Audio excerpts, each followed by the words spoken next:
ఇప్పుడే ఇటు వెళ్ళిందంటూ చిరుగాలి చెప్పింది. నిజమే, ఇంకా గాలుల్లో చెలి పరిమళముంది. ఇందాక చూశానంటూ సిరిమల్లె చెప్పింది.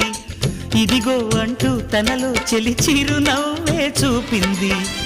ఈ గుడి గంటల్లో తన గాజుల సడి వింటుంటే తను ఈ కోవెల్లో ఇప్పటి వరకు ఉన్నట్టే. ఎటు చూసినా తన జాడలే, ఎటు వెళ్ళిందో ఈ లోపునే.